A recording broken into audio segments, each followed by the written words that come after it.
Assalamualaikum warahmatullahi wabarakatuh. Terima kasih sudah mengklik video ini. Semoga kalian sob YouTubeku selalu dalam keadaan sehat walafiat, murah rezeki, dan selalu berbahagia bersama keluarga. Amin ya robbal alamin. Assalamualaikum warahmatullahi wabarakatuh. Hari ini Ahad 3 November 2024 jam 9 pagi, kalian Mbak Unul ajak mengikuti acara pimpinan daerah Aisyah Surabaya, khususnya Majelis Kesehatan bekerja sama dengan para anak muda atau mahasiswa magang UNICEF MBKM by Fakultas Kesehatan Masyarakat UNER yang mengadakan sosialisasi imunisasi antigen baru seperti PCV, HPV, dan RT di Gedung Dakwah Muhammadiyah Jalan Budi nomor 9 Surabaya. Acara dibuka oleh Kak Isna dengan membaca Bismillahirrohmanirrohim, dilanjutkan dengan menyanyikan lagu Indonesia Raya, himne Airlangga, Mars Muhammadiyah, dan Mars Aisyah. Hadirin dimohon berdiri.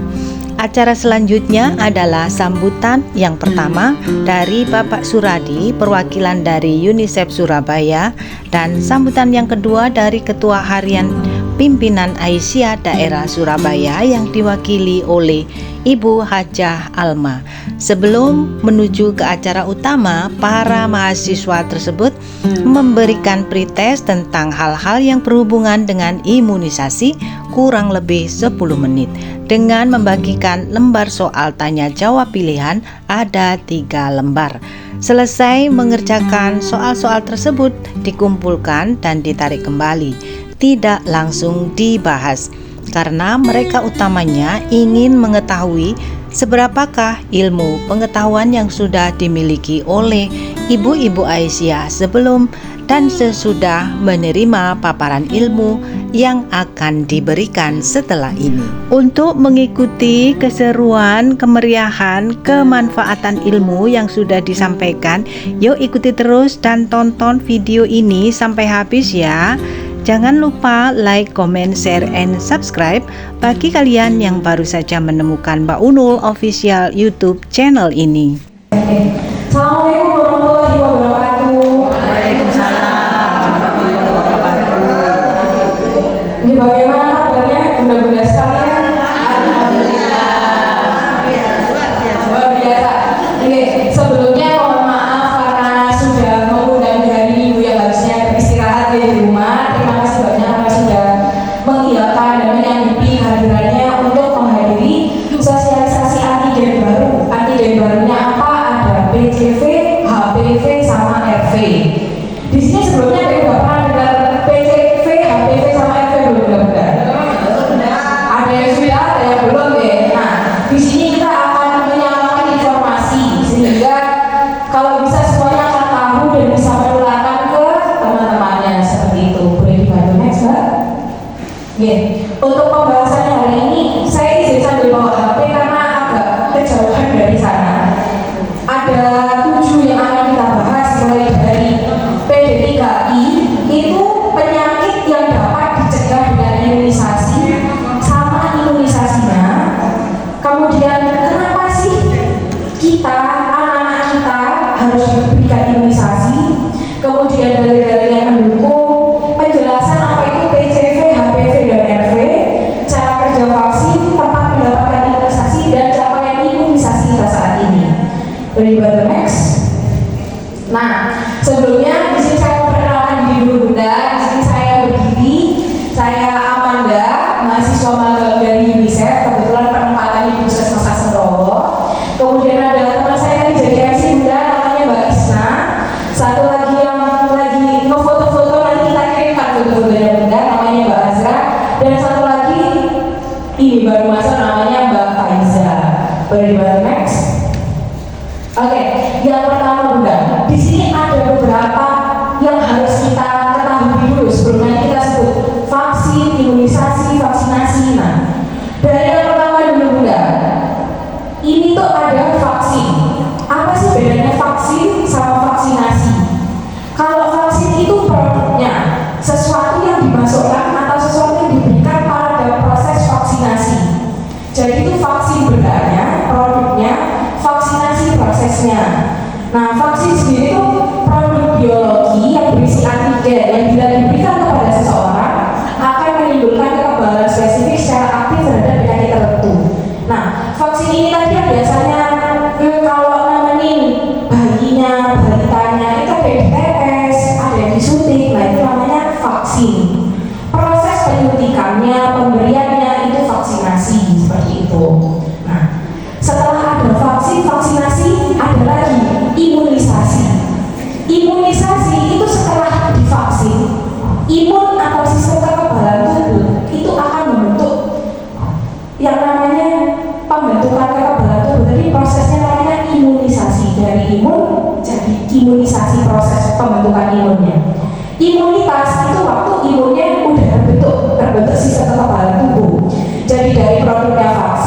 Bila suatu saat terpajan dengan penyakit tersebut, tidak akan mengalami sakit atau hanya akan mengalami sakit ringan.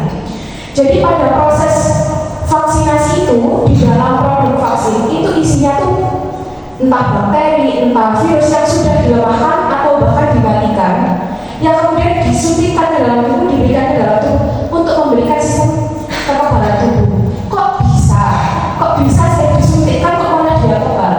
Karena dia tadi pas pemberiannya dilemahkan, tubuh itu nggak langsung yang kewalahan gitu.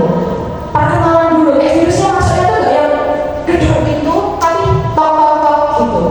Karena masuknya sopan, imun kita itu mengenalinya dengan gini. Ternyata kalau ketemu yang modelannya gini, saya harus melakukan seperti ini.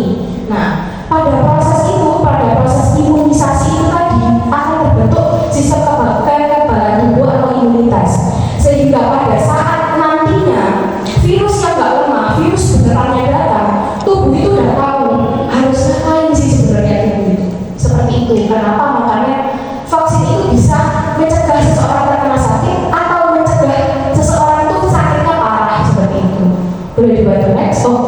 Nah, ada beberapa penyakit yang dapat dicegah dengan imunisasi juga. Yang pertama ada kanker hati, tuberkulosis, TBC itu, kemudian ada pertusis dan tetanus itu biasanya bareng vaksin DPT, ada meningitis, campak dan rubella, pneumonia, kanker serviks dan diare. Next. Nah, kenapa sih harus imunisasi? Kenapa enggak? Memang nggak bisa terbentuk sendiri tak imunnya.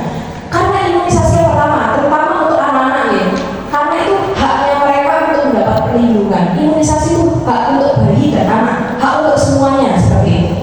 Kemudian terutama pada bayi, mereka itu belum memiliki respon imun yang matang sehingga mudah tertular penyakit. Beda sama kita yang udah dewasa gitu ya, kita udah terpapar sama banyak hal, sudah banyak menemui asam garam kehidupan. Tapi kan bayi baru lahir, belum kenal apa-apa. Makanya kita perkenalkan dengan vaksin itu tadi. Kemudian ini yang pernah dengar mungkin herd immunity. Kalau misalnya semua bayi itu sudah divaksin, maka nggak akan ada lagi yang sakit. Kok bisa? Karena penyakit itu nggak memiliki kesempatan untuk ditularkan ke yang lain. Misal ada saya gitu ya, penyakit yang masuk ke saya, dan saya bisa melawan dia. Akhirnya dia nggak bisa saya sebarkan. Tapi kalau misalnya saya kena penyakit dan saya sakit hanya menularkan, itu kan akan berpotensi menularkan ke yang lainnya. Jadi pentingnya kita punya imun itu sendiri, pembentukan kekebalan atau imunitas kelompok itu biar penyakitnya tidak menular ke yang lain. Kemudian anak-anak yang sakit itu, anak yang sakitnya terutama penyakit yang menular itu risiko mengalami kecacatan, kematian, dan menjadi sumber penularan bagi anak lain. Saya sebutkan karena mungkin mengontrol yang dewasa lebih mudah, tapi gimana kalau anak-anak seperti itu? Nah, yang terakhir itu kenapa harus imunisasi? Karena imunisasi itu mencegah anak tertular. Selain mencegah anak menularkan, mencegah anak tertular juga, terutama dari penyakit-penyakit tertentu yang harusnya bisa dicegah dengan imunisasi tadi. Next. Nah, ada beberapa dalil yang mendukung kenapa kita harus melakukan imunisasi gitu ya. Kayak zaman dulu belum ada imunisasi gitu lah, belum ada produk vaksinnya. Tapi ada beberapa yang mendukung pernyataannya untuk kita bisa menjaga kesehatan kita sendiri. Mulai dari hadis riwayat Bukhari nomor 6412, diriwayatkan dari Ibnu Abbas radhiyallahu anhu, beliau berkata, Nabi SAW bersabda, ada dua kenikmatan yang kebanyakan manusia tertipu padanya, yaitu kesehatan dan waktu luang. Kadang kalau udah sehat, ya udah nggak menjaga kesehatannya, dinikmati toh gak dijaga. Nah, itu termasuk golongan yang lalai.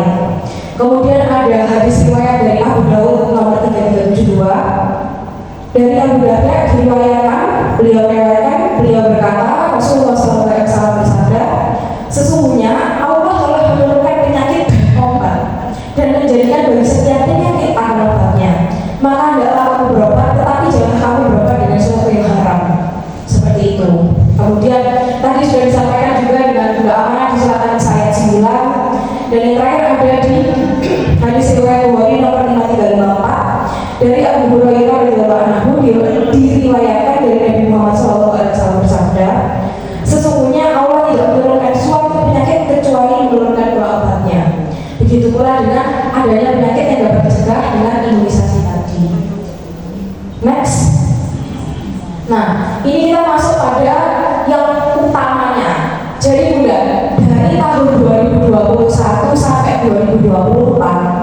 itu ada 3 vaksin baru yang dikenalkan di Indonesia, terutama pemberiannya gitu ya.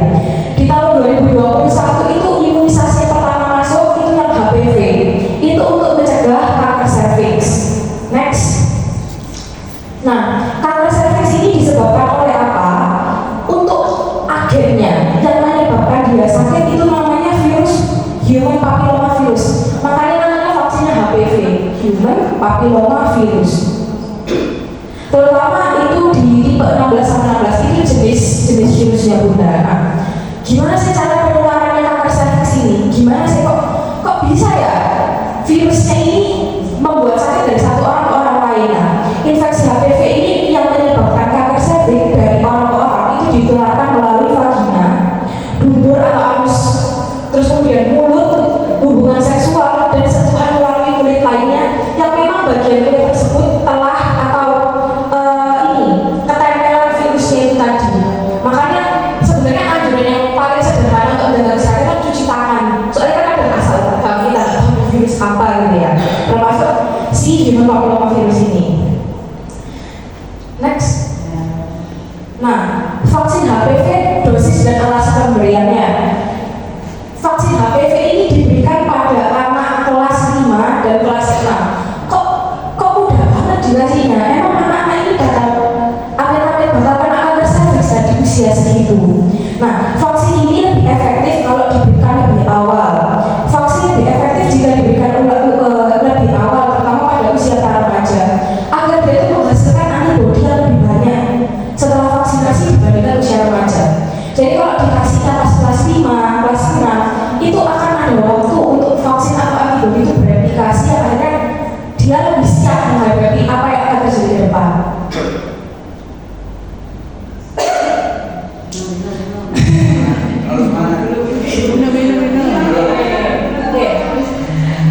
Pemberian vaksinnya, nah kalau yang bayi kan ada yang tetes, ada yang suntik. Nah, untuk vaksin HPV sendiri itu pemberiannya di sekolah biasanya.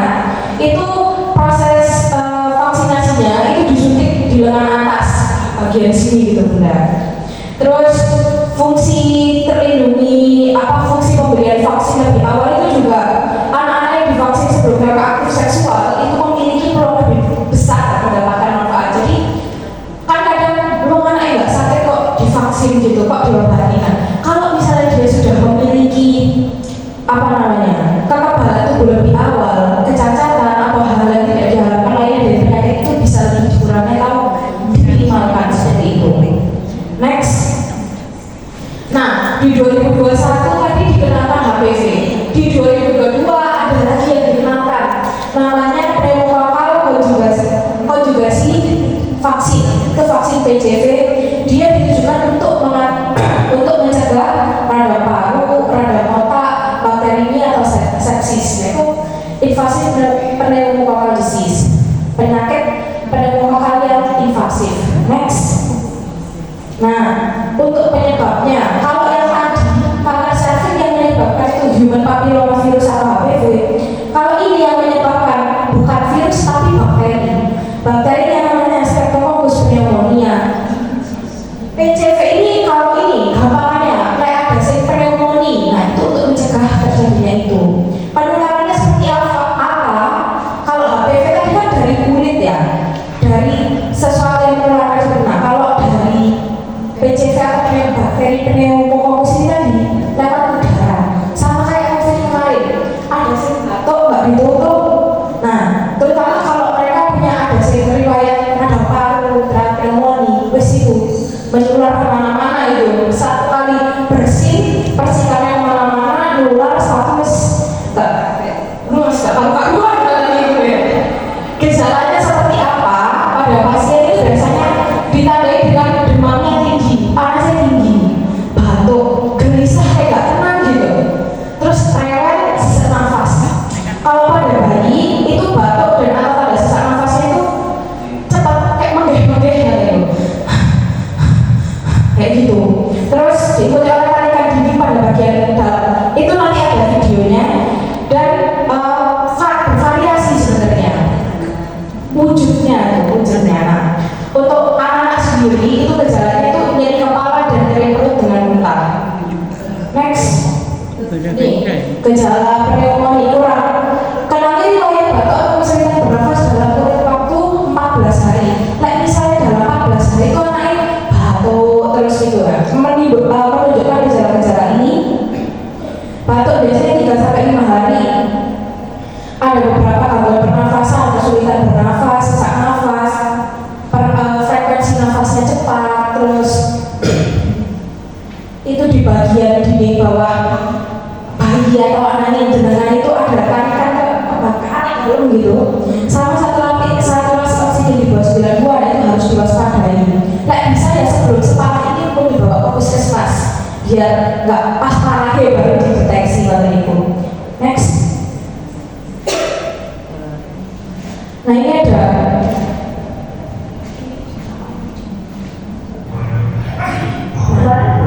itu bentuk tarikan dindingnya, kamu kelihatan kayak gitu.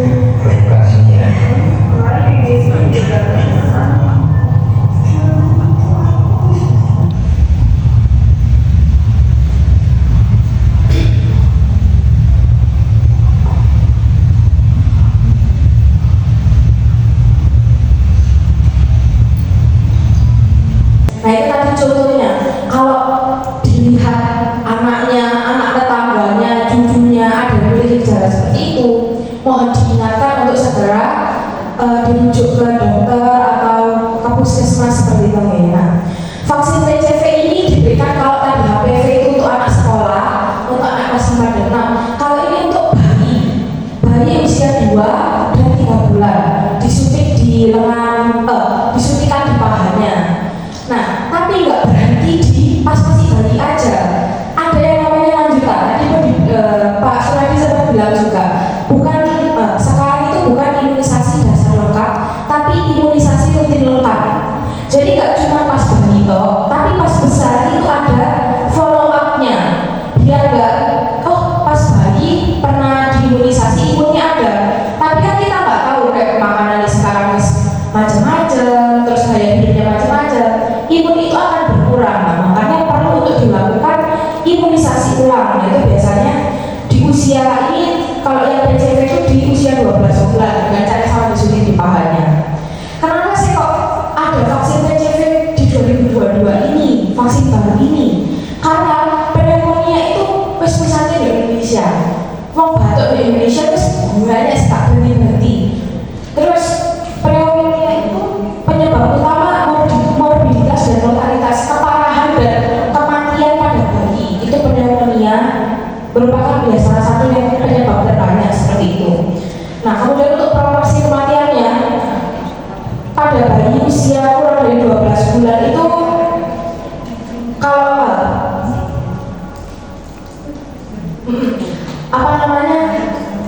imunisasi PCV ini harus diberikan pada bayi karena proporsi kematiannya kalau tidak diberikan di usia pada 12 bulan itu kematiannya itu cukup tinggi. Kemudian direkomendasikan oleh WHO itu pemberian PCV dalam program imunisasi untuk menurunkan kesakitan dan kematian.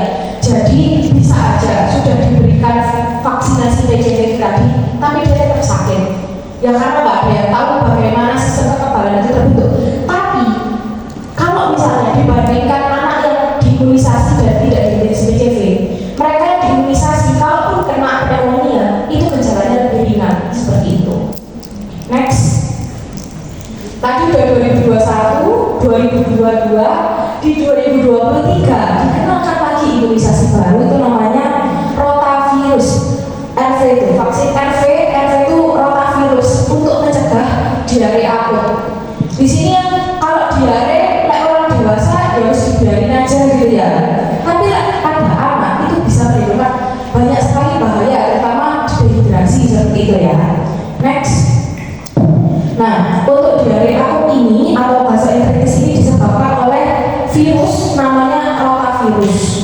Untuk cara penularannya itu kontak dengan feses yang terinfeksi. Kok bisa kontak dengan feses yang terinfeksi kayak gimana? Kita nggak tahu karena kalau kita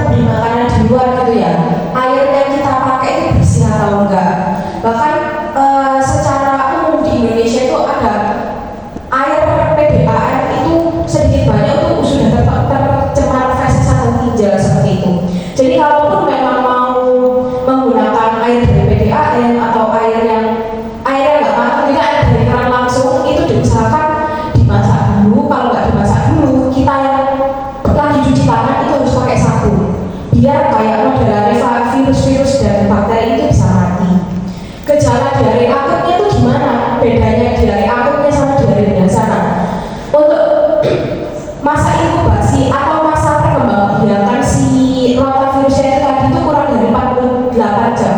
Kalau masih kurang dari 2 hari itu demam ringan hingga sedang, demamnya itu kurang dari 38 derajat.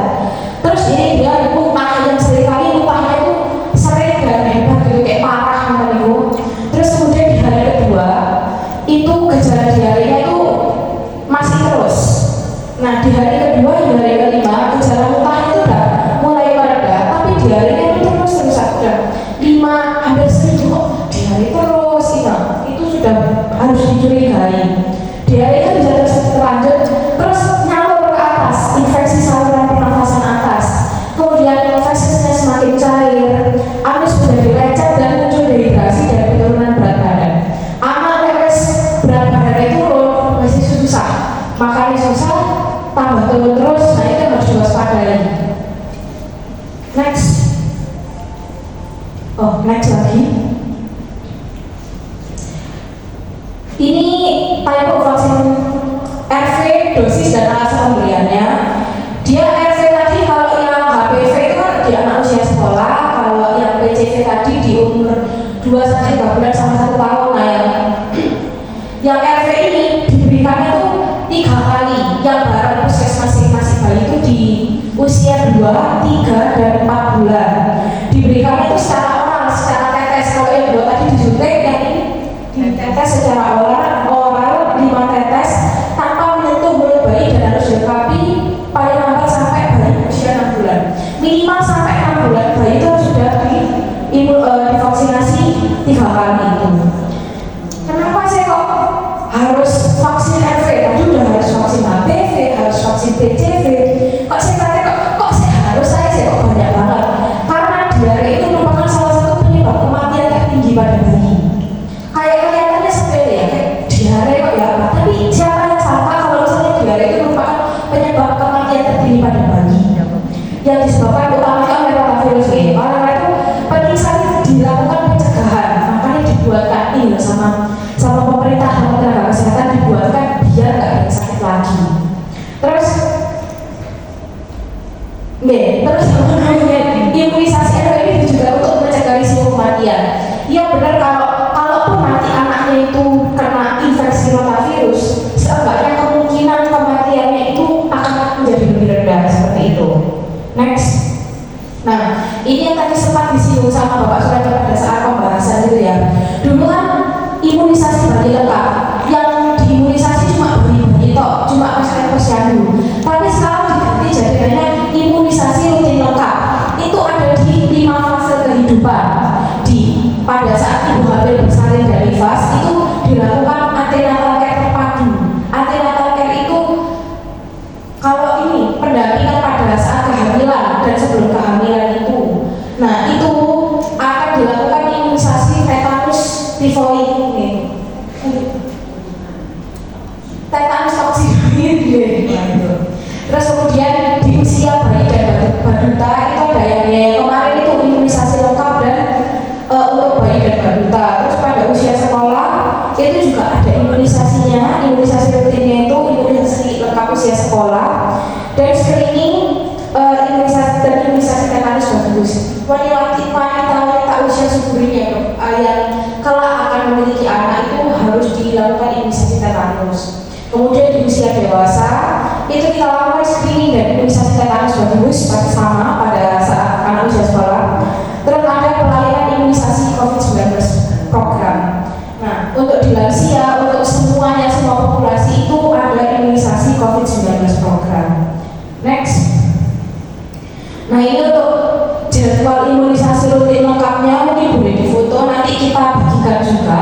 Nah, kurang dari 24 jam bayi itu akan disuntik hepatitis HB0, kurang dari 24 jam 0 hari gitu ya. Terus dalam waktu 1 bulan, di usia 1 bulan itu akan diberikan vaksinasi BCG sama OPV 1. OPV itu oral polio, itu biasanya polio tetes. Di usia 2 bulan itu ada DPT, HB, dan HIP 1, terus ada OPV 2. Terus ketambahan lagi per tahun ini kombinasi di 2024 ya, ada PCV 1 FV1 sampai FV1. Angka 1, angka 2, angka 3 di situ tuh menunjukkan sudah pemberian keberapa gitu. Di bulan kedua itu pemberian PCV-nya masih yang pertama, FV-nya masih yang pertama. Terus di bulan ketiga ada pemberian DPT HPV 2, OPV 3, PCV 2, FV 2. Di usia 4 bulan itu diulang lagi dengan dosis ketambahan IPV. Terus di usia 9 bulan ada campak rubella IPV 2 dan seterusnya. Next. Nah, tadi dijelaskan gimana sih vaksin itu bekerja. Tadi saya inilah lagi pakai suaranya nggak kurang jelas tadi didengarnya. Jadi mulai dari dibuatnya vaksin itu sendiri ada yang dilemahkan, ada yang memang dimatikan tergantung kebutuhan. Nah, setelah dibuat itu tadi dia akan dimasukkan ke dalam tubuh. Saat dimasukkan ke dalam tubuh, imun kita itu akan mengenali yang bagian melawan virus-virus itu akan mengenali. Oh, itu saya kayak gini, aku melawannya harus kayak gini. Setelah dikenali, itu kan tadi pas orangnya lemah, virusnya lemah. Pas ganas-ganas yang masuk, mereka sudah siap.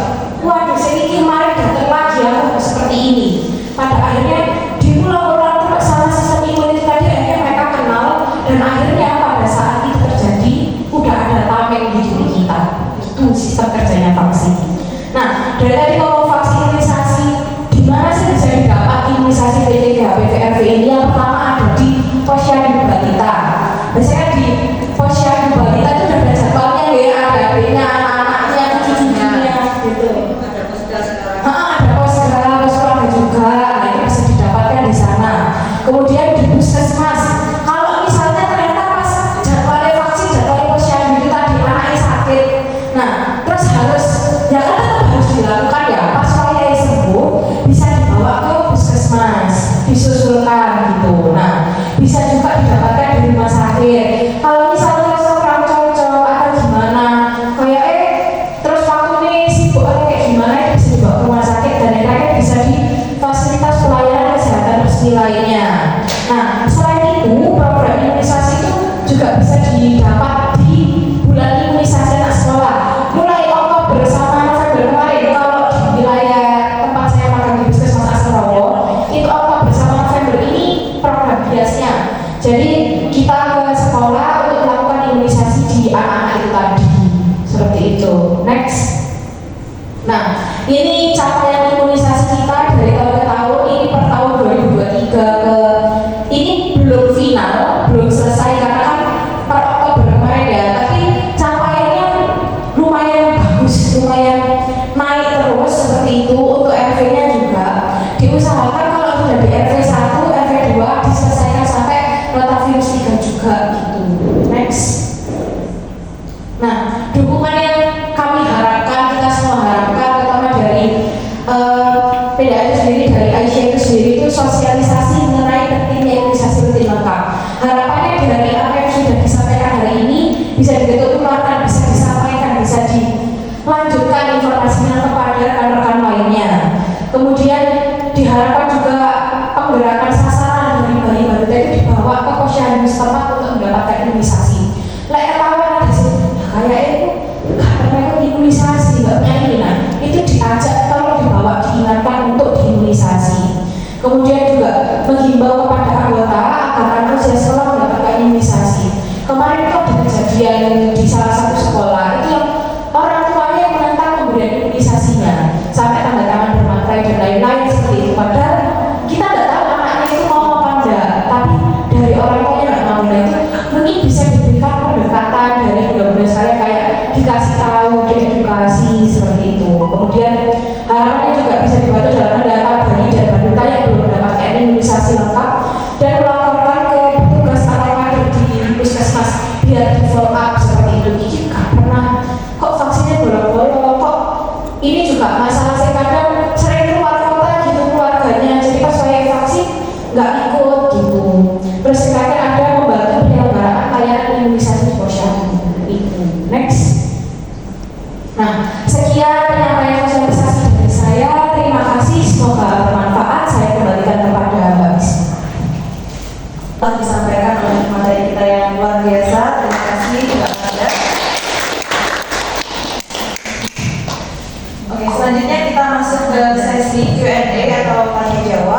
kepada seluruh hadirin yang berkeinginan untuk bertanya, dipersilahkan untuk mengangkat tangan. Untuk sesi tanya jawab kami akan membagi menjadi beberapa termin. Termin yang pertama itu akan dibuka untuk 3 penanya tercepat. Nanti 3 penanya tercepat akan diberikan hadiah oleh kami. Kemudian peserta yang ingin mengajukan pertanyaan, silakan saya hitung 1, 2.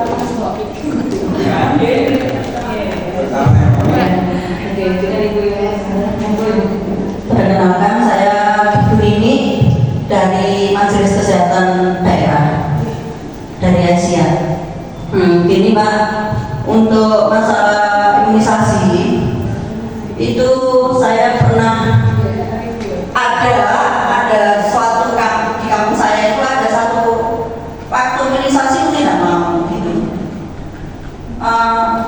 Ada yang imunisasi, setelah imunisasi ada yang kadang-kadang ada yang panas, ada yang enggak. Itu gejalanya gimana? Terus saya sudah pernah dengar kenapa pada mau diimunisasi. Saya tanya ke orang tuanya, katanya gini, saya juga pernah baca di YouTube itu. Imunisasi itu obatnya itu katanya tidak halal gitu, dari tidak yang halal gitu. Terus kadang-kadang ada yang sudah diimunisasi nanti anaknya sakit terus kadang-kadang sampai meninggal, takutnya gitu. Penjelasannya Mbak, itu aja dari saya. Oke, terima kasih Ibu untuk pertanyaannya. Ditangkap satu-satu dulu ya, itu takut saya lupa gitu. Siapa tahu nanti pertanyaan yang disampaikan ini jawabannya itu bisa menjawab juga. Oke, mulai dari yang pertama dulu. Mana nih jawabnya? Oh, oke, jawab dulu. Oke, dari yang pertama dulu. Kenapa biasanya harus diimunisasi malah panas gitu anaknya? Oke, tadi kan terima kasih pertanyaan Ibu karena ini sangat mewakili banyak sekali yang bertanya kayak gini. Imunisasi tadi kan kita memasukkan virus yang lemah, virus yang dilemahkan atau yang mati, yang kemudian dia tuh di dalam tubuh bereaksi sama sistem imun. Istilahnya tawuran di dalam tubuh. Pas proses tawuran itu tadi, orang kalau badannya panas, biasanya itu terjadi infeksi di dalam tubuh. Tapi kalau panasnya ringan, nah itu berarti ada infeksi, tapi masih bisa diatasi. Nah, kok bisa panas itu tadi? Berarti malah bagus. Tandanya vaksinnya bereaksi dengan baik. Itu tadi, itu penjelasannya. Nah, kenapa juga? Makanya kadang ada di beberapa posyandu harus diimunisasi dibawahi paracetamol sekalian. Biar harus diimunisasi anak yang berkisah atau panas, diminum itu selesai masalahnya. Gitu. Menjawab untuk pertanyaan yang pertama tadi. Nah, untuk pertanyaan yang kedua, saya kali dilihat di YouTube, dilihat di media-media online gitu ya, bahan dasarnya tidak halal seperti itu. Untuk menjawab sendiri itu ada beberapa pilihan jawaban. Yang pertama, seringkali vaksin itu dibuat itu bukan dari material yang harapnya itu ngambil dari sesuatu gitu ya. Memang betul kalau ngambil dari sesuatu, tapi itu bisa di breakdown gitu. Dari mana itu didapat? Kayak contohnya gula yang tidak jelas bahasnya. Nek gula kan dapat dari tebu. Kita makan gula rasa manisnya dapat dari tebu. Akhirnya ada juga pemanis buatan yang rasanya sama kayak gula. Nah, itu sama kayak vaksin. Gimana caranya? Yang awalnya itu cuma bisa diambil dari sesuatu yang halal, itu diciptakan ulang versi halalnya seperti itu. Nah, itu seringkali kok ada sama-sama vaksinnya, kok yang itu nggak halal tapi yang ini katanya halal, padahal ya fungsinya sama. Dia itu sudah dibuat, sudah disesuaikan menjadi sesuatu yang lebih halal atau sintetisnya seperti itu Ibu. Jadi dia tidak berasal dari sesuatu yang halal. Terus jawaban selanjutnya ada juga kalau misalnya sesuatu yang istilahnya non halal itu membawa kebaikan yang lebih besar dari apa yang kerusakan yang akan dibuat kalau kita nggak mengonsumsi itu, alangkah lebih baiknya kita ya mengonsumsi itu demi kemaslahatan diri sendiri itu. Seperti itu. Apakah cukup menjawab Ibu 3 jawaban begitu tadi kira-kira? Udah, tapi kalau biasanya ada sesuatu yang lebih baik halal, lebih baik ambil yang halal dulu, ya. Bahkan ambil yang tidak halal gitu. Soalnya prinsipnya orang tua itu gitu. kok lagi nyaru tidak halal, jadinya anaknya ini nanti apa yang gitu. Nanti dilindungi sama orang tua, nggak vaksin aja wes gitu. Nah, kalau misalnya bilangnya kayak gitu ditanyain, ya wes sebenarnya ini ide kan yang lebih baik daripada mengkonsumsi ini untuk mencegah anaknya sakit dari itu. Misal kalau kemarin itu kasusnya penolakannya kan vaksin yang kanker sertifikat HPV. Kalau misalnya itu dibilang nggak halal, bisa beliaunya itu diajak diskusi kira-kira apa yang halalnya, versi halalnya yang bisa membantu mencegah ini seperti itu. Kalau misalnya nggak ada yang lagi bisa mencegah, ya berarti kan ini nggak apa-apa untuk dikonsumsi seperti itu. Materi Bu, cukup menjawab. Oke, terima kasih. Nama saya Merdeka dari Nkes PJS Mokerto. Yang saya tanyakan dulu beberapa tahun yang lalu kan sempat untuk imunisasi HPV. Di Yayasan Kanker Indonesia itu saat saya mengikuti vaksin itu dokternya menyarankan untuk menjalani imunisasi HPV kalau nggak salah 3 kali ya nggak salah. Waktu itu per imunisasi itu harganya 700.000. Sudah ada keringanan nggak ini? Padahal menurut yang dengan sampaikan tadi itu kan lebih efektif untuk usia pra-remaja. Apa yang saya tanyakan? Apakah penggunaan imunisasi saat usia-usia yang sudah dewasa itu berarti nggak efektif lagi? Jadi percuma atau gimana Pak? Karena waktu itu memang dokternya menyarankan untuk menjalani imunisasi HPV 3 kali. Terima kasih. Assalamualaikum warahmatullahi wabarakatuh. Waalaikumsalam warahmatullahi wabarakatuh. Terima kasih Ibu, pertanyaannya luar biasa. Izin menjawab. Tadi inti pertanyaannya itu kalau misalnya dibilang lebih efektif diberikan pas usianya masih kecil, nah tapi pas saya udah gede juga disuruh imunisasi lah. Buat apa manfaatnya lebih bagus pas masih kecil? Jadi gini, ada bedanya efektif, sedikit efektif, dan tidak efektif sama sekali. Kalau misalnya HPV kita diberikan pas dia masih kecil, itu lebih efektivitasnya itu lebih besar daripada diberikan pas saat dewasa. Karena ada waktu yang diberikan pada tubuh untuk mengembangbiakkan atau mengembangkan imunitas terhadap virusnya itu sendiri. Tapi kalau misalnya udah dewasa, itu juga efektif karena proses pengenalannya terhadap virus itu pas virusnya dalam bentuk lemah.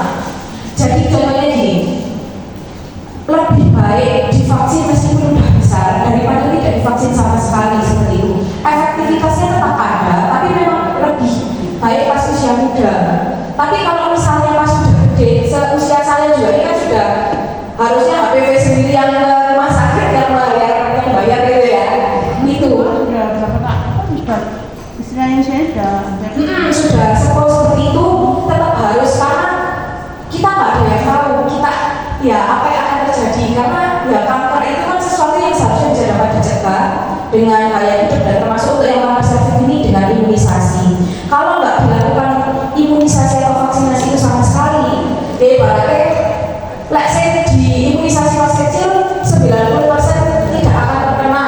Lek pas orang gede 50% tidak akan terkena. Lek pas gak divaksin sama sekali 30% akan terkena. Seperti itu nilai efektivitasnya. berarti masih ada efektivitas ya Masih ada. usia sudah dewasa gitu. Masih ada sekali seperti itu. Tapi waktu saya ikut seminar di Rumah Sakit Adi Surabaya, pernah saya sampaikan juga masalah itu karena dokternya kan menyarankan usia kita sudah dewasa. Padahal dokter itu sudah menyarankan yang di Rumah Sakit Adi itu menyarankan ya percuma uang yang harusnya di ini BPC ini anak-anak yang masih jadi ada perbedaan pendapat yang dari Yayasan Kanker Indonesia juga yang ada dari Rumah Sakit Adi Surabaya. Itu kembali lagi sama mindset sama prinsipnya masing-masing ya. Kalau misalnya kan kita mengharapkan apa yang akan terjadi ke depan gitu, kita nggak tahu hidup akan berapa lama, kita kan yang bisa kita lakukan itu ikhtiar. Kalau misalnya kita ya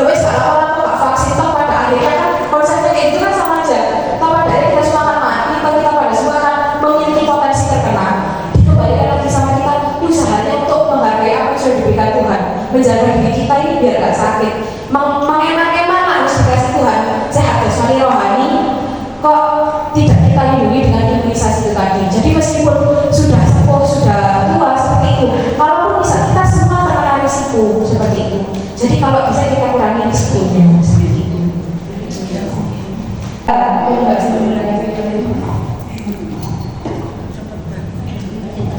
Assalamualaikum, nama saya Dewi Masita dari Suku Madura. Saya tanyakan masalah imunisasi rotavirus. Kan imunisasi rotavirus itu kan diberikan anak umur 2 bulan, 3 bulan sampai 4 bulan kali. Kalau adik kan dalam 1 bulan itu sudah kena diare, apakah bisa diimunisasi? Ada lanjutannya apa Ibu pertanyaannya? Oke. Terima kasih Ibu untuk pertanyaannya. Kalau misalnya dalam kurun belum genap 1 tahun belum boleh dikasih vaksin, lah kok dia sakit duluan seperti itu. Masih boleh diberikan atau masih sakit? Masih Ibu. Kalau misalnya itu kan istilahnya berarti dia udah diajak kenalan lebih dulu sebelum dia kenalan. Kan harusnya kenalannya itu di usia 1 bulan, sebelum 1 bulan. Nah kok sebelum 1 bulan dia kenalan duluan seperti itu. Berarti kan tubuhnya itu sudah membentuk imunitas sendiri. Yang akhirnya kalau orang sakit, kalau misalnya orang itu bisa sembuh dari satu sakit, berarti kan badannya itu sudah memiliki imun atau sistem kekebalan terhadap penyakit itu sendiri. Nah, berarti untuk pemberian di bulan yang pertama mungkin boleh ditambahkan dan dibenarkan kalau kita salah di dokter sama bapak. Di bulan pertama tadi waktu dia sakit itu kan imunitasnya sudah ada. Di bulan selanjutnya tetap harus diberikan imunisasi seperti itu. Jadi tetap diberikan secara rutin dan lengkap sesuai dengan anjuran yang sudah ditetapkan seperti itu. Meskipun di bulan pertama tadi sudah lengkap seperti itu.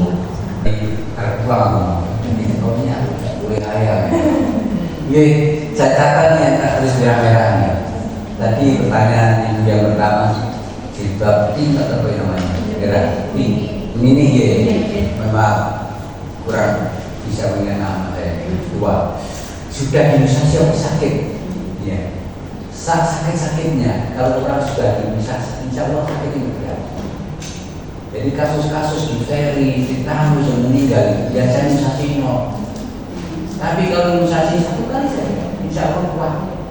Gak sampai masuk rumah sakit ICU dan lain-lain. Jadi itu harus dicatat. Divaksinasi tapi keturun, insya Allah orang ini nggak. Karena di dalam tubuhnya sudah ada antibodi kecil. Jadi waktu masuk bakteri, virus yang lain masuk itu langsung mengenal cepat dan membentuk antibodi secara cepat. Artinya bersaing dengan antara penyakit dengan antibodi. Akhirnya dia selamat. Kemudian catatan kedua AVV tadi umur tadi ibu. Jadi sebaiknya AVV itu diberikan usia muda. Sebaiknya umur 11-12 tahun, yaitu sekitar kalau sekolah ini artinya yang sekolah juga imunisasi harus punya hak. Vaksinnya mahal, tapi semua yang orang nggak pun harus dikasih anak-anak kelas umur 11 sampai 12. Buat uji saja program kita. Jadi kelas 5 sama kelas 6 atau umur 11-14. Jenis vaksinnya juga kita punya khusus yang betul-betul tipenya itu berapa? 16 dan 18. Karena dokter pakai karena 9 tipe masuk. Makanya lah, semakin banyak tipe semakin mahal. Padahal yang dicegah yang banyak terjadi kanker cervix penyebabnya tipe 16 dan 18. Karena kita punya bivalent 2 tahun. Ada yang quadrivalent 4, 6, 11, 16 dan 18. Karena ada 9 valen sudah jadi malam. Jadi itu sebaiknya tidak lebih umur 26 tahun. Ya, karena sudah kurang efektif. Kenapa kurang efektif? Karena kemungkinan selama umur itu dia sudah terpapar virus human papilloma. Seperti Mbak Susan tadi, pintar sekali ya. Kalau orang sudah pernah sakit, itu otomatis dalam tubuhnya membentuk antibodi di dalam tubuhnya itu. Jadi imunisasi sebetulnya kan niru-niru infeksi alamiah loh. Jadi masih ingat ya semuanya, ada imunisasi pasif buatan, ingat aktif buatan, alamiah. Nah ini niru alamiah. Alamiah ini pasif aktif alamiah itu artinya orang sakit, terus nggak sakit, sembuh, terus dalam tubuhnya itu ada perkebunan penyakit tadi. Gitu. Jadi meskipun nggak penting Bu, karena apa? Kemungkinan dalam masa proses mulai di awal itu umur 10 tahun sampai 20 tahun kemungkinan dia kena belakang tulang atau ini terinfeksi di rumah dan di dalam tubuhnya sudah ada antibodi. Nah konsep imunisasi itu kalau sudah ada filter antibodi di dalam tubuhnya, apalagi dari alamiah, dari sakit aktif alamiah itu jos antibodi. Jadi yang buatan ini kalau jos, jadi malah nggak efek, kerugian bayar karena itu jadi pertimbangannya. Kemudian lupa aku di sini. Ini diare lebih dulu dari program rotavirus ini umurnya juga 2 bulan, 3 bulan, 4 bulan, paling senior umur sebelum ulang tahun yang ke-7, paling ke-7 saya nggak boleh, tidak efektif nanti. Dan diare di sebagian ada umumnya diare yang berat yang menyebabkan kematian di Indonesia, di dunia ini penyebabnya namanya rotavirus. Jadi kalau tubuh kita anak kita dikasih rotavirus, insya Allah dia sudah lumayan tercegah dan terhadap diare. Namanya anak kecil kan orang berapa buka orang apa itu? Orang tahu jempol lagi, jempol kaki, berarti jempol kaki, berarti itu nangis ini. Jadi apapun masih kotor. Kalau ada papat itu sesuatu itu kan sudah diimunisasi. Jadi sebagian besar diare berat di Indonesia sebabkan itu hampir berapa persen? 80 ya, 80. Jadi terus.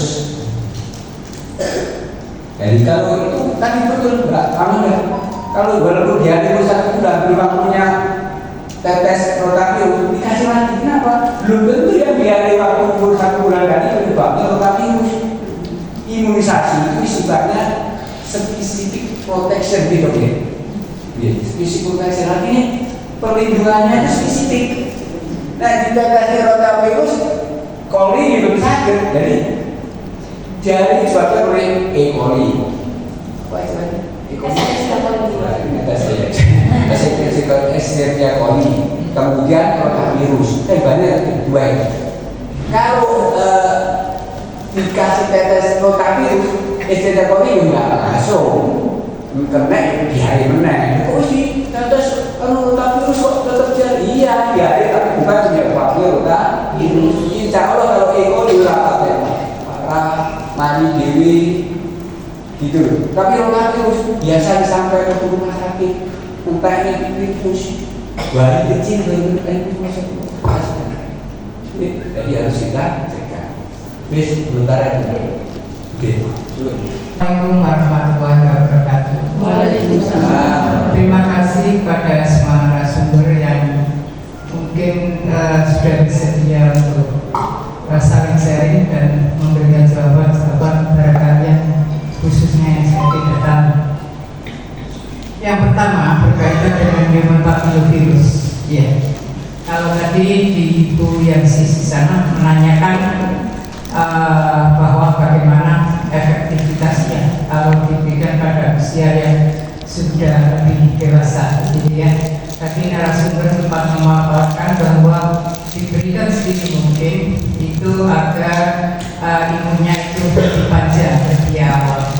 Tapi justru yang saya tanyakan adalah mengenai insya Allah kajiannya tidak sembarang ya. Cuma saya juga ingin tahu berkaitan dengan kesiapan organ tubuhnya ya. Mungkin kalau saya menggambarkan itu mengapa sih tidak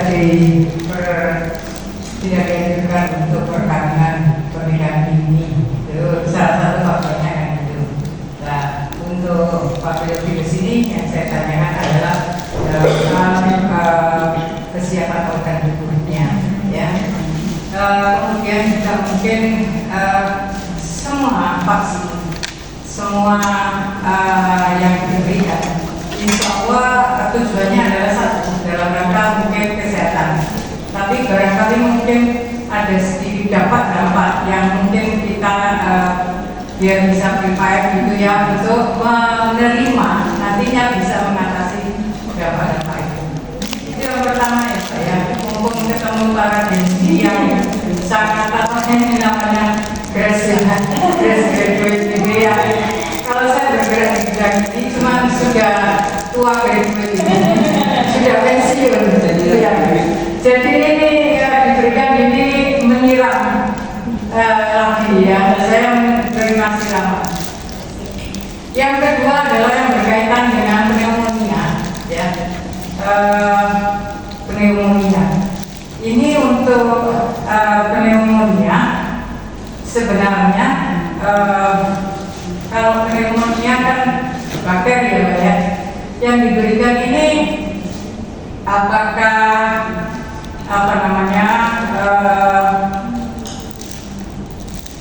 nantinya itu ada booster untuk pneumonia. Ya boosternya. Kalau saya dulu ya waktu masih muda begitu ya.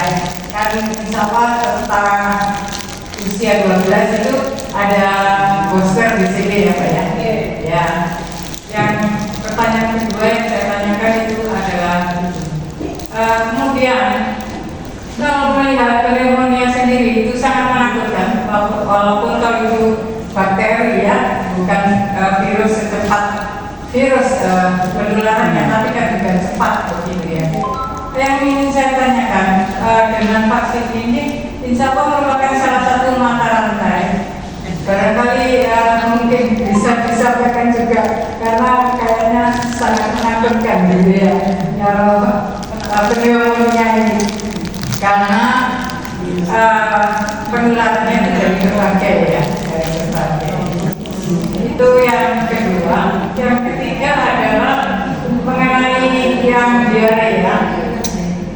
Yang diare ini terus terang Mbak, saya tidak mengikuti. Untuk diare ini artinya kalau kita melihat historisnya gitu, apakah memang bermula di Indonesia atau bagaimana di kondisi dunia ya, pokoknya 3, tapi saya tambah 1 ya Mbak ya, mumpung ketemu ya, mungkin sedikit keluar dari konteks tapi masih berkaitan dengan imunisasi ya, berkaitan dengan imunisasi. Saya pernah mendengar tapi ini tidak bisa dipercaya, mungkin sudah katanya Mbak sudah agak PDP ini takutnya saya keliru gitu ya, yaitu mengenai vaksin yang kemarin-kemarin kita menerima, yaitu vaksin corona. Kalau tidak salah, saya pernah mendengar bahwa salah satu dampak itu adanya penurunan berbagai komponen darah gitu. Nah, saya sih nggak jelu-jelu ya Pak ya, jelu-jelu itu apa bahasa Jawanya. Saya ini nggak jelu-jelu, sakit itu insya Allah kita sudah berusaha untuk berobat, kita sudah berusaha berikhtiar berdoa, tapi kan semuanya kembali pada Allah. Yang saya alami, saya baru di bulan Desember itu semua komponen darah saya itu adalah turun. Mulai dari eritrosit, trombosit, leukosit, kemudian trombosit, sampai anemia. Kadang namanya manusiawi ya Mbak ya, tersentak begitu. Apakah ini benar juga? Soalnya saya kondisi insya Allah ya tidak pernah diam ya Mbak ya. Di Semangga tidak pernah ada kata tidak beraktivitas gitu ya. Terus saya pada saat vakum begitu habis ini, apakah iya? Gitu. Ya mohon penjelasan dan pencerahan ya Mbak ya. Terima kasih. Itu yang saya tanyakan. Sekali lagi kami menyampaikan terima kasih. Assalamualaikum warahmatullahi wabarakatuh. Waalaikumsalam warahmatullahi wabarakatuh. Terima kasih banyak untuk pertanyaan yang komprehensif ya, diurut 1, 2, 3, 4 gitu ya. Oke, mungkin saya izin jawab dari nomor 1 dulu, tapi sebelumnya di sini ini kami masih mahasiswa belum lulus gitu. Oke, sharing dulu. Sangat menerima masukan karena juga kita memiliki keterbatasan pengetahuan, terutama yang ada di 2 pertanyaan terakhir. Untuk yang pertama tadi kan kemakanan atau kesiapan organnya untuk HPV sendiri kok awal sekali diberikannya, apakah memang organ tubuh itu sudah siap untuk menerima itu?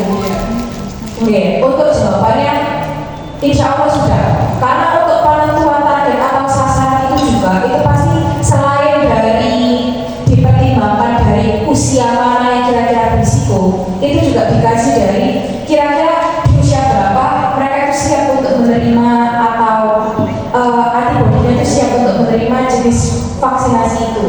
Contohnya kayak tadi ada di beberapa vaksin yang pemberiannya harus dijeda 6 bulan sekali, ada yang dijeda 1 bulan sekali. Nah itu sudah disesuaikan dengan kesiapan tubuhnya, kematangan dari tiap organ tadi, begitu pula dengan HPV. Terus untuk dampak kesehatannya juga, ya itu tadi dia akan lebih kebal. Tapi menjawab yang nomor 2, apakah ada boosternya untuk PCV? Ada apa nggak ya? Kalau PCV nggak ada boosternya? PCV nggak ada BCV tadi. Terus untuk PCV itu umur kurang dari setahun, 2. Kalau umur 11 tahun dapat 1. Kalau belum sempat atau 5 tahun dapat 1 saja. PCV kan masih baru, jadi baru bulan Agustus 2023 ya. Dua-dua itu sudah aja ya saja. Apa ya terus ya? Kalau artinya dari PCV itu kan, jadi targetnya itu waktu kali dapat 2, kemudian waktu umur 12 bulan setelah ulang tahun pertama dapat 1. Misalnya untuk ini kejar itu adalah menambahi balita, dan kemudian sekarang umur 5 tahun ya dapat 1 saja. Gitu. Kalau misalnya umurnya 16 bulan, waktu kecil bayi tidak dapat 2 saja. Jadi dua saja. Nah, untuk manfaat vaksin sendiri, karena yang paling jelas manfaat kesehatan ya, karena kayak ya tak sakit aja. Tapi ternyata imunisasi itu atau vaksinasi ini memiliki banyak manfaat yang lebih lagi, terutama finansial. Sama kayak kalau bayar BPJS itu mencegah kalau sakit baru lebih banyak. Nah, vaksinasi ini lebih awal lagi, bisa dicegah sampai sebelum sakit. Kenapa enggak? Itu dampak dari finansial. Terus kemudian kalau udah sakit itu jarang ada orang yang pikirannya tenang. Dengan kita misalnya investasi lewat vaksinasi, investasi kesehatan vaksinasi, itu ke depannya kita akan lebih gak kepikiran bakal sakit apa, karena ya kita sudah mengusahakan menjaganya lewat imunisasi macam-macam tadi, HPV, PCV dan lain-lain. Untuk nomor 3, itu saya memiliki keterbatasan pengetahuan terkait perjalanan penyakit atau epidemiologi tentang virus mulainya dari mana. Mungkin bisa ditambahkan sama Pak Suradi perjalanan penyakit epidemiologinya di mana, sama ya yang nomor 4 tadi. Saya kalau tahu virus asli Indonesia juga ada. Jadi kemungkinan ya saya belum baca, belum lihat. Tapi virus yang ada di dalam lingkungan kita, ya. Jadi seperti spora tetanus toxoid itu juga begitu ada di lingkungan kita. Makanya nggak ada istilah eradikasi, hanya mengurangi. Karena kalau eradikasi kayak polio itu eradikasi, karena polio itu hanya ada di usus manusia. Kalau usus manusia sudah dibebaskan, diberikan vaksin UPV, otomatis dia tidak akan hidup, karena dia ada di lingkungan yang sebentar. Sedangkan rotavirus, kemudian tetanus toxoid itu ada di mana-mana. Barang kotor ini aja kalau diusap buat laboratorium mungkin ada tetanus toxoid. Nanti coba saya tanya ke orang yang lebih pintar atau dokter.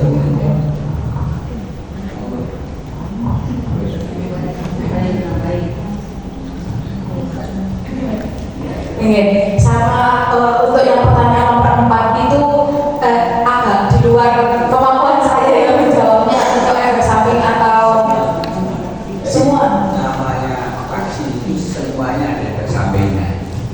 Bahkan AstraZeneca itu sebagai pembuat darah. Tapi jarang. Namanya saja barang asing dimasukkan dalam tubuh kita. Ada orang yang tahan, ada yang tidak tahan. Ada yang tidak tahannya sedikit, ada tidak tahannya banyak. Seperti menjenengan, mungkin di antara sini kalau biasa makan udang gitu. Ada yang baru mengambil itu. Nah aku biar saat itu orang gitu. Contohnya itu mas, nanti tubuh kita ini gitu ya. Seperti itulah. Karena itu imunisasi apa saja itu pasti ada yang samping. Jangan imunisasi makanan. Dulu ya ada bayi 100 orang kalau balita kita kasih dulu, baru nasi dulu gitu. Hasilnya tambah sehat. Begitulah namanya sesuatu yang bertensi. Gitu, terus. Yes. Mohon maaf Ibu karena terbatas waktu, jadi kami buka satu pertanyaan lagi. Mungkin tadi mau bertanya gitu. Terima kasih atas waktunya. Saya cuma dua pertanyaan. Pap smear itu kan bagian untuk mencegah kanker cervix. Dan kasusnya udah pap smear ternyata kena juga kanker cervix. Apakah efektivitas pap smear ini harus beberapa kali dilakukan? Untuk dilakukan pap smear yang kedua, untuk anak yang belum pernah imunisasi HPV, sekarang kan baru-baru ini ya, mungkin tahun-tahun sebelumnya belum pernah. Termasuk saya. Apakah hampir sama dengan pertanyaan itu karena dengan usia yang sudah sangat dewasa ini bisa dibilang remaja, dan imunisasi HPV itu dilakukan kelas 6 remaja, kelas 5 dan 6. Apakah bisa dilakukan dan kewajibannya untuk anak-anak yang sudah usia remaja itu apakah wajib untuk HPV itu karena mereka kan usia belum untuk menginjak ke menikah ya. Terima kasih banyak Ibu pertanyaannya. Izin menjawab sebentar. Untuk yang pertama tadi pertanyaannya, pap smear itu kan metode pemeriksaan ya Ibu ya. Iya, deteksi dini screening. Apakah yang diperiksa itu memiliki tanda-tanda gejala dari kanker cervix itu tadi? Nah, kalau misalnya pas habis diperiksa tadi dia ternyata belum tidak ada, tapi setelah divaksin kalau pas divaksin itu tadi dia belum menimbulkan gejala atau tidak ada, apakah perlu dilakukan pap smear lagi? Jadi untuk pap smear itu kan hanya untuk mengetahui ada atau tidaknya ya, setelah dilakukan diketahui ada atau tidak ya sudah tahu berarti ada atau tidak. Tidak lanjutnya. Kalau misalnya ada Pengobatan. berarti harus Pengobatan lanjutan. Pemeriksaan lanjutan. Ya diobati. Diobati nggak usah dipapir. Pemeriksaan lanjutan. Pemeriksaan. Apakah ada kemungkinan potensi tanda-tanda resi bukan mencegah, itu hanya ada masalahnya mungkin yang waktu diperiksa itu belum nampak. Waktu pas diperiksa itu berapa kali kan? 4 bulan 15 kali. Mungkin berarti 16 kali kan? Sebetulnya malah nampak waktu diperiksa bidan nggak kelihatan karena belum nampak. Nanti saat diperiksa seminggu lagi kelihatan. Atau bidan buru-buru. Namanya bidan itu akeh ya. Ada yang buru-buru, kadang-kadang yang nggak lihat. Atau memang tandanya itu nggak terlalu khas. Akhirnya nggak ketahuan. Gitu. Jadi terus nanti kalau misalnya ada kelihatan ada tanda-tanda itu, ya pas smearnya kelihatan ada tanda, ini ada potensi kanker cervix misalnya. Itu ada tidak itu. ada terapi, ada macam-macam lah, ada macam gitu. Mungkin aja waktu itu belum ketahuan atau ciri khasnya nggak terlalu, karena kemudian mengatakan, dokternya mengatakan bahwa itu belum banyak, apa sehat-sehat saja. Namanya manusia kan, menurut juga bisa, gitu ya.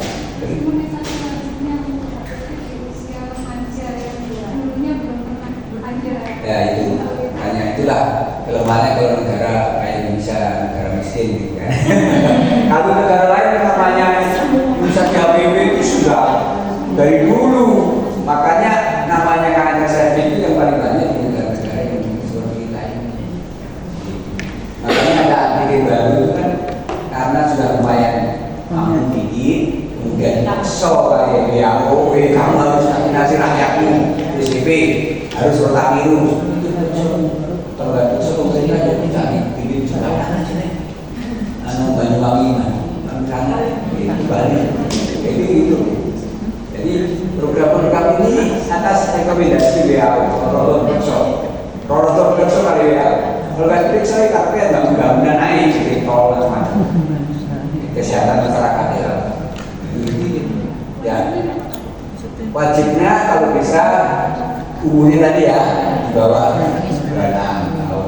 Wajibnya 3 kali, kalau ini ada dokter 3 kali biasanya.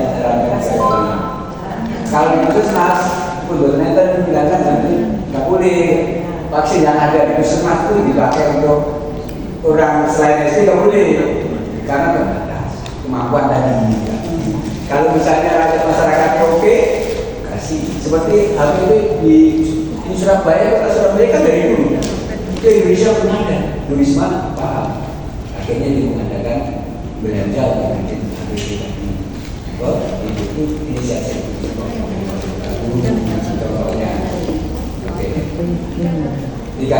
Nanti dokternya ya. Kalau misalnya sudah sepuh di atas 26 tahun misalnya, ya mungkin dokternya bisa bu, ada tentangan, ada yang boleh, ada yang tidak. Nggak usah membazir, ada. Telepon saya mungkin membazir lah. Iya. Karena kemungkinan papiloma itu sudah biasa dalam ini papiloma. Jadi kemungkinan kita sudah kembali. Jadi nggak efek lagi karena kalau sudah ada tubuh aktif alamiah, vaksin alamiah atau aktif bahkan tidak positif bisa bermanfaat. Jadi konsultasi bersama. Umur berapa tuh? Oh ya masih bisa itu bicara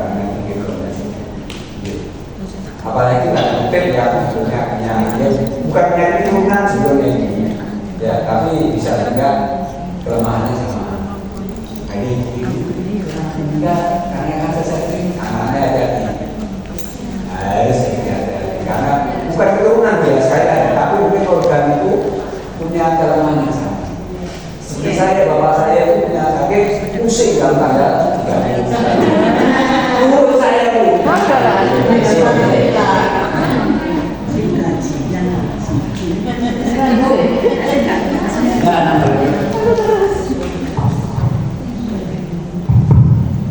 Assalamualaikum warahmatullahi wabarakatuh.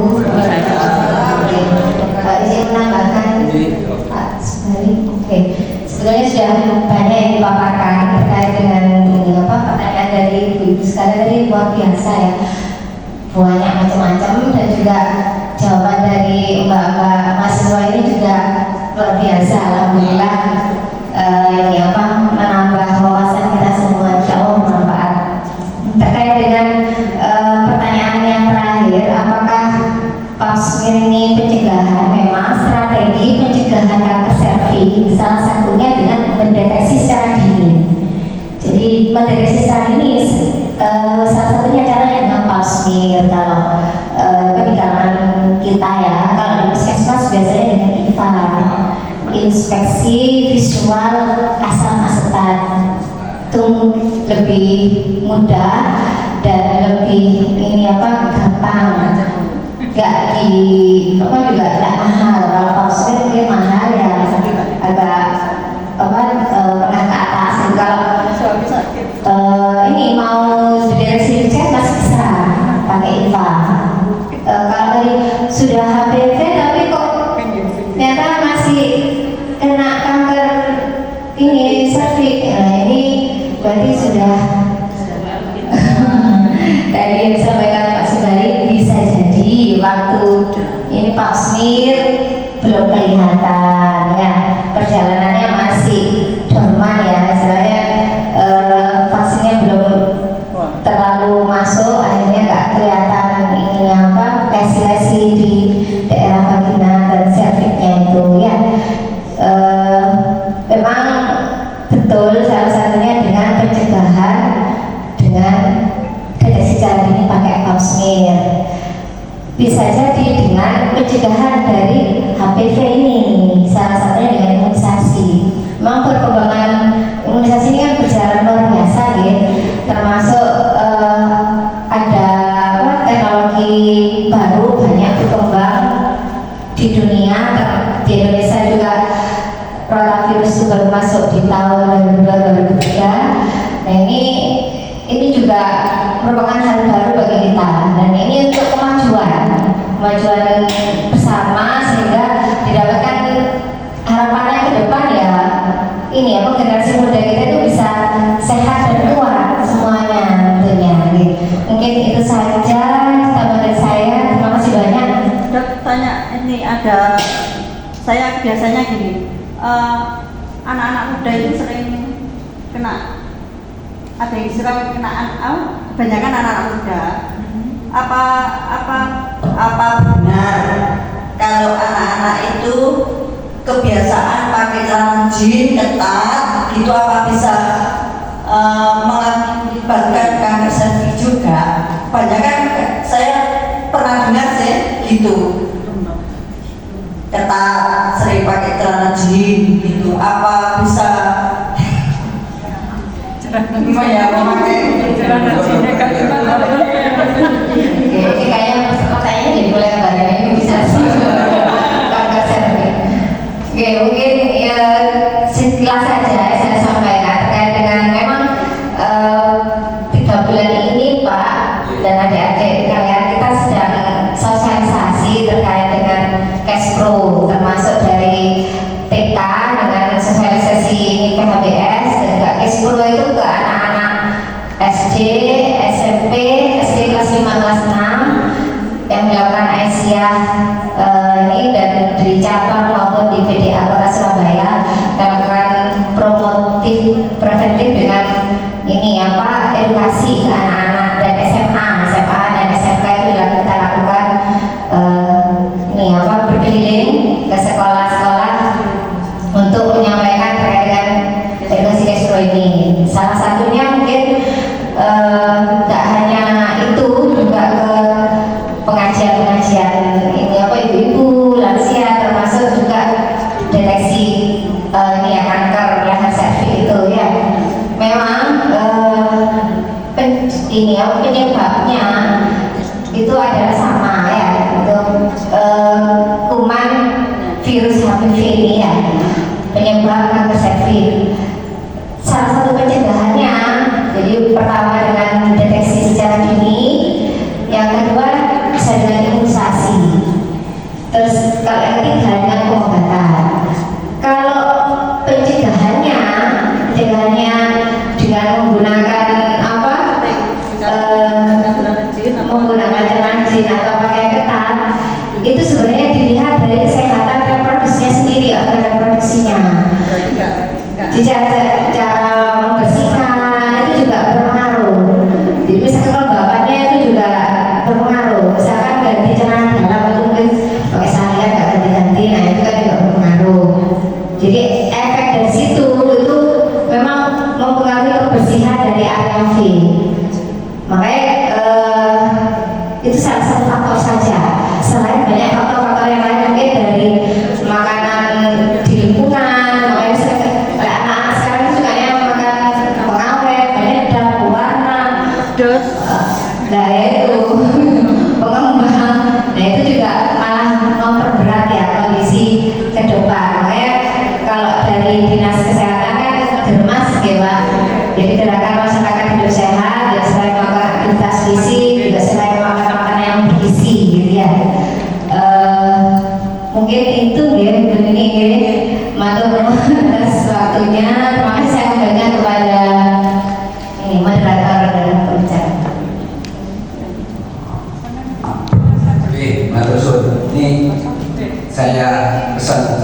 tadi saya waktu buka sambut ini kan siklus. Nah, jadi imunisasi bukan seperti dulu imunisasi dasar lengkap, tapi imunisasi rutin lengkap, mulai dari bayi, balita, sekolah. Jadi kalau anak tujuh jenengan, anak jenengan, atau jenengan, wis umur misalnya 4 tahun, tapi imunisasi nggak lengkap, tolong diantar ke puskesmas, dilengkapi, karena imunisasi itu harus lengkap. Kalau nggak lengkap, nggak terlalu efektif. Ya kebal, tapi nanti kita torok, walaupun orangnya nggak apa-apa. Supaya betul-betul kebal harus lengkap. Seperti tetes polio itu harus 4 kali selama umur hidupnya. Waktu bayi diberikan umur 1 bulan, 2 bulan, 3 bulan, 4 bulan. Tapi kalau baru 22 kali, walaupun dia SD dikasih lagi, boleh. Campak, ibu sendiri sampah itu. Misalnya bayi kan waktu itu baru bayi umur 9 bulan, ini umurnya sudah 36 bulan. Harusnya waktu itu 18 bulan. Dan sekitarnya supaya dapat lagi dosis yang itu. Jadi dilengkapi namanya kejar. Sekarang istilahnya kejar dan dilengkapi. Jadi terusnya sudah aja. Terima kasih banyak. Mau menambahkan satu mungkin dikit juga, kayak ini yang kami kan sudah pas sudah besar, kita kadang tuh nggak dikasih tahu ya sama orang tua kayak udah pernah diimunisasi apa aja. Itu mungkin yang masih anak-anaknya masih kecil boleh disimpan riwayat imunisasinya itu udah apa aja. Jadi apabila ternyata ada imunisasinya yang kurang pas masih kecil dan contohnya polio, itu anak itu bisa belajar lagi waktu udah sadar terhadap itu. Seperti itu. Oke. Sudah cukup, saya kembali ke moderator.